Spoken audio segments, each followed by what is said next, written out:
Good morning 11th class, विषय रसायन विज्ञान। मेरा नाम नरेश कुमार चौहान।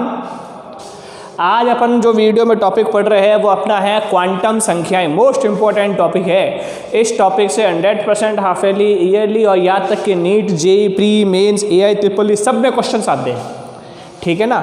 इसीलिए इसको आप ध्यान से लिखना, और जो बच्चे काम नहीं कर रहे हैं वो काम करके मुझे पिक भेजिए। क्वांटम संख्या है। क्वांटम संख्या क्या होती है? जिस प्रकार से हर चीज़ को मेजरमेंट करने के लिए कोई ना कोई संख्याएं दी जाती है, जैसे किलोग्राम है, मोल है, ग्राम है, मीटर है, सेंटीमीटर है, उसी तरह से किसी परमाणु में इलेक्ट्रॉन की स्थिति, इलेक्ट्रॉन कहाँ पर है, इलेक्ट्रॉन की ऊर्जा, किस ऊर्जा से इलेक्ट्रॉन गति कर रहा है, तो किसी परमाणु में इलेक्ट्रॉन की स्थिति, ऊर्जा, वेग को ज्ञात करने के लिए जिन निर्देशांकों की आवश्यकता होती है या आवश्यक निर्देशांकों को क्वांटम संख्याएं कहते हैं।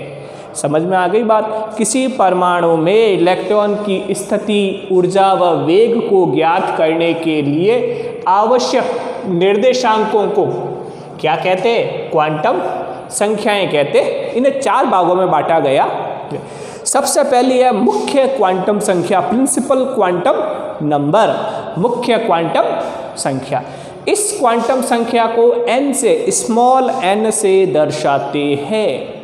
इसका मान 1 से लेके अनंत तक होता है, परंतु शून्य नहीं होता। मतलब इलेक्ट्रॉन कोई ना कोई कोश में तो होगा, शून्य कोश तो हो नहीं सकता। अब वो पहला कोश, दूसरा कोश, तीसरा कोश करते करते करते अनंत तक हो सकता है। इस क्वांटम संख्या से हमें बोर त्रिज्या और बोर ऊर्जा के बारे में मालूम चलता है। हमें पता चलता है कि किसी भी इलेक्ट्रॉन की त्रिज्या कितनी है, उसकी ऊर्जा कितनी है। इस क्वांटम संख्या से कोशों के बारे में मालूम चलता है। कोशों का मतलब होता है कि इलेक्ट्रॉन कौन से कोश में उपस्थित है। इससे पिछले टॉपिक पे हमने जो इलेक्ट्रॉनिक विन्यास पढ़ाया था उसके अंदर आपने कोश बताए थे, 1s, 2s, 3s, 4s, वैसे कोशों में अधिकतम इलेक्ट्रॉन की संख्या क्या होती है? 2n square. ये लास्ट ईयर हाफ ईयरली का क्वेश्चन आया था। कोशों में अधिकतम इलेक्ट्रॉनों की संख्या का सूत्र है 2n स्क्वायर।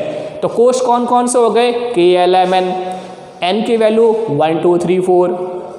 अधिकतम इलेक्ट्रॉनों की संख्या का फॉर्मूला 2n स्क्वायर। अब देखो, यहाँ आप n की जगह पे 2 रखेंगे, 1 रखेंगे तो 1 का स्क्वायर 1 इंटू 2 तो 2 इलेक्ट्रॉन, 2 रखेंगे तो 2 का स्क्वायर 4 इंटू 2 8 इलेक्ट्रॉन। यहाँ पे 3 रखेंगे, 3 का स्क्वायर कितना हुआ? 9, 9 इंटू 2 कितने हो गए? 18 इलेक्ट्रॉन, 18 इलेक्ट्रॉन। और इधर कितने हो जाएंगे? 32 इलेक्ट्रॉन। द्विघनसीय क्वांटम संख्या, द्विघनसीय क्वांटम संख्या, इस क्वांटम संख्या को L से दर्शाते हैं। इसका मान किससे शुरू होता है? 0 से लेके n-1, मतलब हमेशा n के मान से एक मान कम होगा। n का मान अगर 3 है तो L का मान क्या हो सकता है? 0, 1 और 2, लेकिन 3 कभी भी नहीं होगा। S के ये फिक्स मान है, ये फिक्स वैल्यू है, इसमें कोई चेंजेस नहीं है। S की वैल्यू हमेशा कितनी होगी? 0।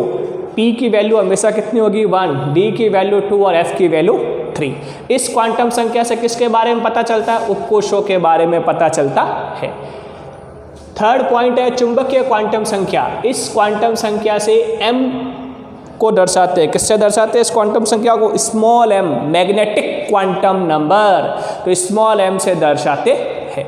इसका मान -L से 0, ये मोस्ट इंपॉर्टेंट क्वांटम संख्या है। ये नहीं याद होगी, ये वैल्यूज नहीं याद होगी तो आप इस पर बेस्ड क्वेश्चंस नहीं कर पाओगे। अगली क्लास में मैं इस पर बेस्ड क्वेश्चंस करवाऊंगा। इसलिए इसका मान -L से 0 से +L होता है। इस क्वांटम संख्या से कक्षक के अभिविन्यास, अभिविन्यास का मतलब होता है कौन से डायरेक्शन में है, dx y। इससे पहले हमने कक्षक के प्रकार बताए थे, उसमें बताया था px, py, pz, dxy, dyz, dxz, dx square, y square, dz square, वो वाली चीज़। m के मान ये फिक्स है, ये वैल्यू आपको याद रखनी है, इसके बिना काम नहीं होंगे और इसके बिना आपका काम नहीं चलेगा। क्लियर? अब देखो px, py, pz, px की वैल्यू कितनी होगी? हमेशा -1, py की वैल्यू 0, pz की वैल्यू +1। इसी तरह से d के 5 कक्षक होते, dxy, dyz, dxz, dx square, y square, z square. D x y की वैल्यू हमेशा कितनी होगी -2, डी वाई जेड की -1, डी एक्स जेड की 0, d x square y square की +1, डी जेड स्क्वायर की +2। समझ में आ गई? ये वैल्यू नहीं याद होगी तो कल क्वेश्चन नहीं कर पाओगे।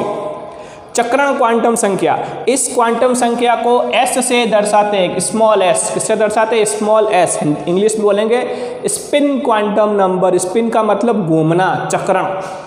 यदि किसी कोश में केवल एक इलेक्ट्रॉन भरा जाए, इलेक्ट्रॉनिक विन्यास मैंने आपको बताया है, जब सिंगल इलेक्ट्रॉन होगा उस सिंगल इलेक्ट्रॉन की वैल्यू क्या होगी? +12। और यदि इलेक्ट्रॉन का पेयर, जोड़ा, युग्म बन जाए, ठीक है ना, और उल्टा इलेक्ट्रॉन होगा, ये जब कंडीशन आएगी, ठीक है ना, तो ये कहलाएगा -12 और ये क्या कहलाएगा? +12। समझ में आ गई बात? क्लियर? अच्छे से इसको लिखना। थैंक यू बेटा।